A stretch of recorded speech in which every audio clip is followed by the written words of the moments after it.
Magandang hapon mga kabay. So, meron po akong estimate dito mga kabay. Ayan.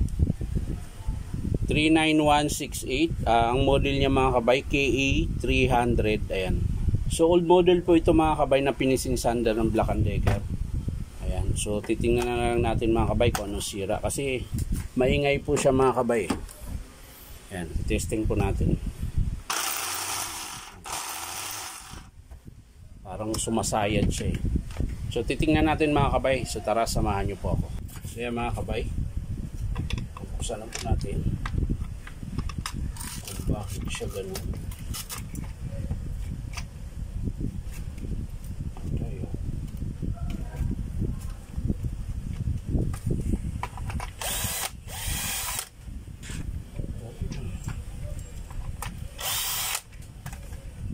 Ayun, alas. So yan mga kabay, bali ang sira po niya mga kabay, ito po yung bushing. Ayan, bushing po. Yan po yung bushing na nasira. Bali lumalabas na po yan pag sobrang diin. Ayan o, nakakalas na siya o. Ito po. Ayan. Tsaka alog na siya o. Laki ng alog. So yung armature niya mga kabay, buo pa. Ayan, yung bushing lang po talaga. So titingnan natin sa baba mga kabay kung meron pa itong pyesa na to. Kung meron, ikakabit na natin para tapos na.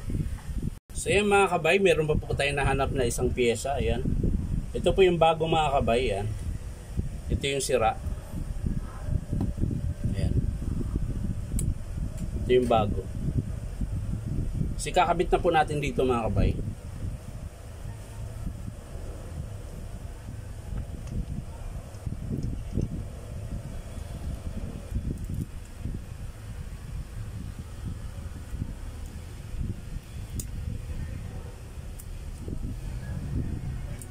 Yun. Huwag ka nang mag-inaptay, lumusot ka na brad.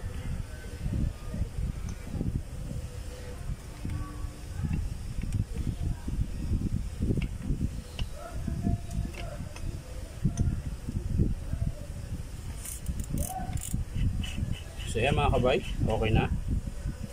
So ang next natin ay ito. Ito.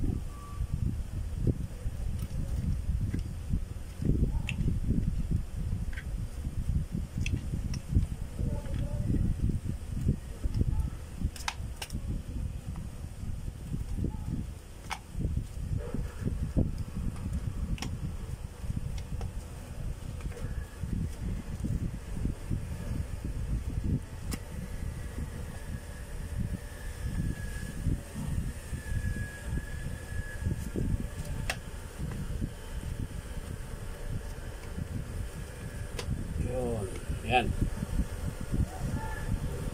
Naka-plaster na siya mga kabay.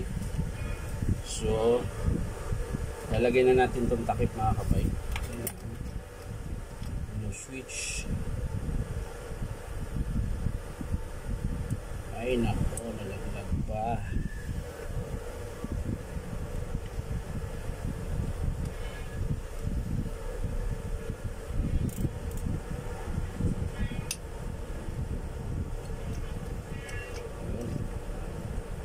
Lagyan na natin yung takip mga kabay.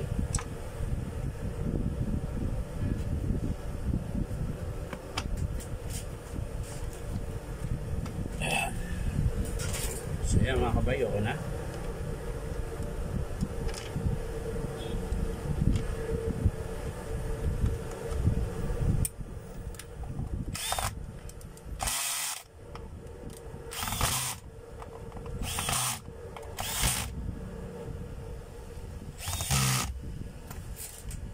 Yun.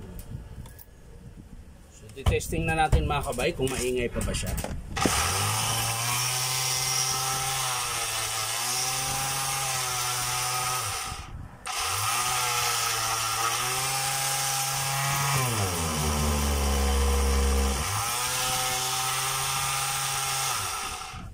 So yan mga kabay, ito lang po yung sira niya.